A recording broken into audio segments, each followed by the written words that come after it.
Well, I live alone now, but my family support me. There's two of my family work to keep the books in circulation.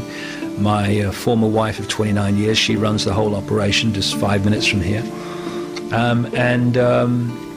I decided a long time ago, when I started to realize what was happening, that there was nothing for me to do with my life other than try to alert people to what was going on, and also alert people to the way that their sense of who they are and their sense of reality and the sense of what the world is they live in has been distorted, manipulated, and sold to them as a fake persona and a fake reality.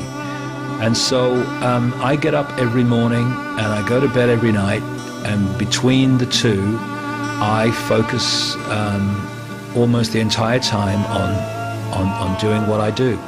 My family kind of support me in this and all the rest of it, but to be honest, if they didn't, and if no one else did, I would still do it, and I'd still do it with the passion that I do it. As Gandhi said, even if you're in a minority of one, the truth is still the truth. But the great thing is that I'm not in a minority of one. What's happened is that the manipulators have hijacked the mainstream of public awareness and public information. And there are people all over the world that basically think and see reality in the same way, who have no idea that there are others all over the world that see reality in the same way. So they think I'm different, I'm odd, I must have got it wrong, I must be crazy.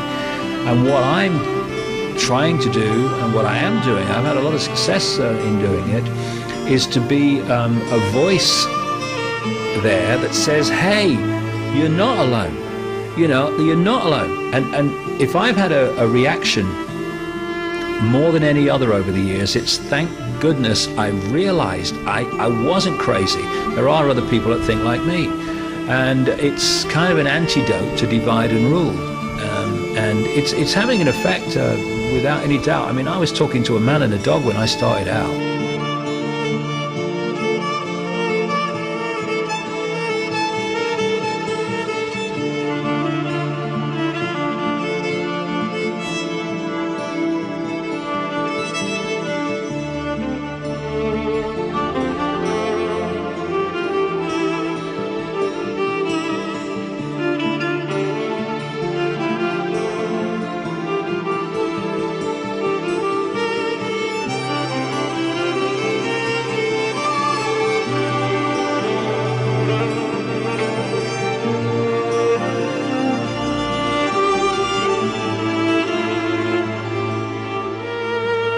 You see, the world population is in a hypnotic trance. This is the thing. Our consciousness experiencing it in this reality for a short time through this, what I call this body computer. And the computer can think for itself up to a point. It's not like a computer that just takes in data and then reacts to order. It has the ability to assess information and react on the basis of that assessment. That's what things like the immune system are doing all the time. And if our consciousness goes to sleep or cannot get enough impact on the computer, then basically the computer runs itself. And I see so many people in what I call computer mode, where you can predict what they're going to do just as much as you can type data into a computer and press enter. You know what the computer's going to do. You can do that with people. We are programmable until we become much more conscious than we are. When we are in what I call just body consciousness, we are extremely programmable because this is a computer. And people don't realize that the five senses are just sending information to the brain, which then decodes that information. And so if you are in a hypnotic stage show, I've seen people eating potatoes, for instance, and thinking they were apples. I've seen people who thought there was an elephant in the audience. Why? Because the hypnotist implants into the brain, if you like, the lower mind stroke brain, a belief in reality. And that's the same principle as in China, where they firewall off most of the internet so that people there cannot access it. What the hypnotist is doing is basically imposing interrupting the normal decoding mechanism of the brain.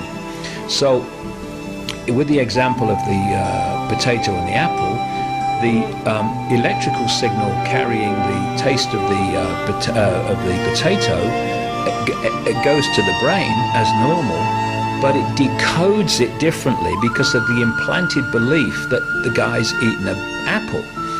And this basic principle is used on us all the time, not least through the greatest hypnotist known to humanity at this time, the television, which is telling us constantly what to believe is real, what to believe in terms of who we are, what to believe is success, what to believe life is about.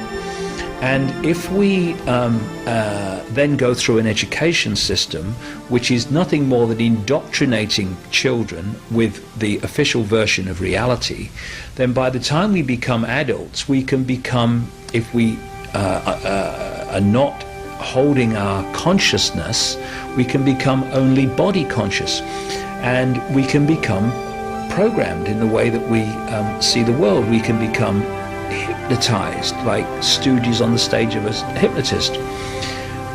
What information does is it basically reminds people of facts they already know and realities they already know, but the hypnosis has made them forget, i.e. we are all infinite consciousness.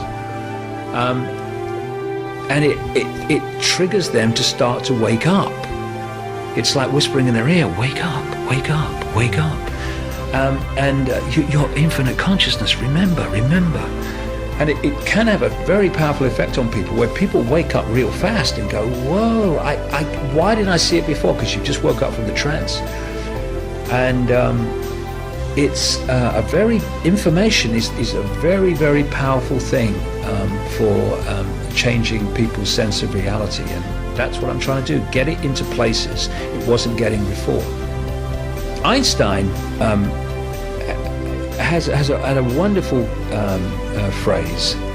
It's been quoted using different ways, but basically it says this: you cannot solve problems with the same level of consciousness that created them. Now, what we're living in is a world that is controlled by the intellect, which is a very low level of consciousness.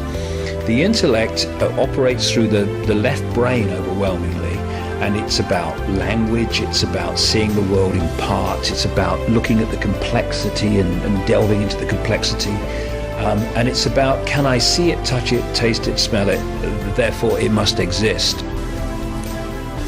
There are so many dots to connect, there's so much information to present and connect before the apparently ludicrous starts to make logical sense.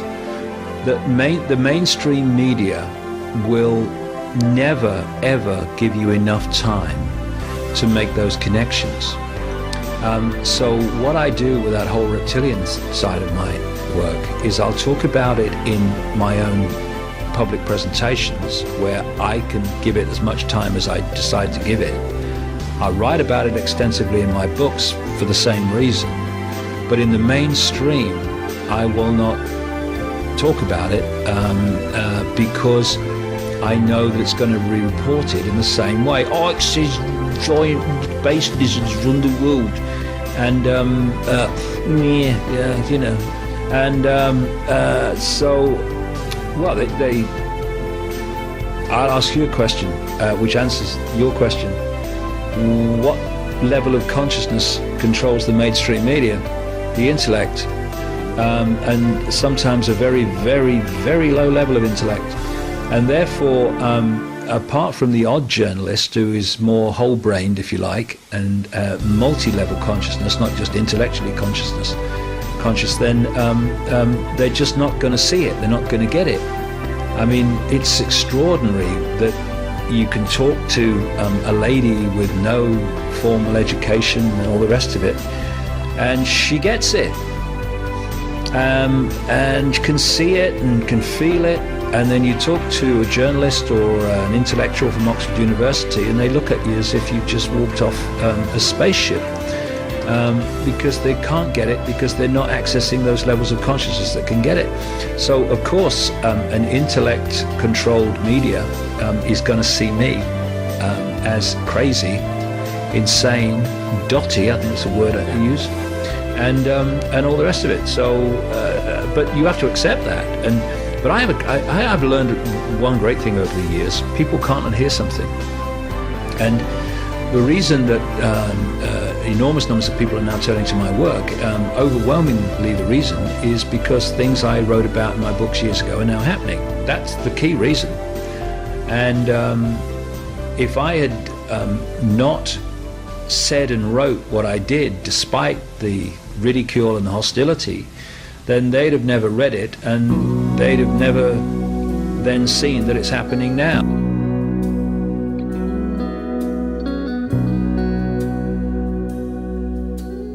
Hvem din nye ven, Camilla? Det en som du kan stole på? Det en du kan ta trygt i hånden når veien synes håpløst lang å gå?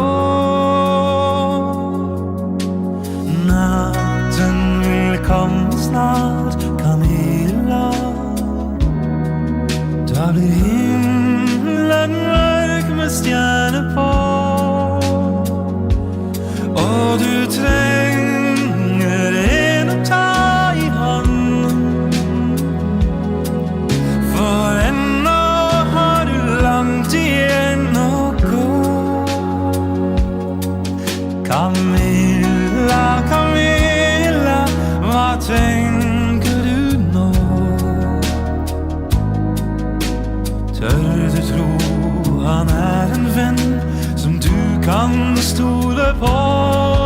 Camilla, Camilla, hva tenker du nå? Tør du tro han en venn som du kan stole på?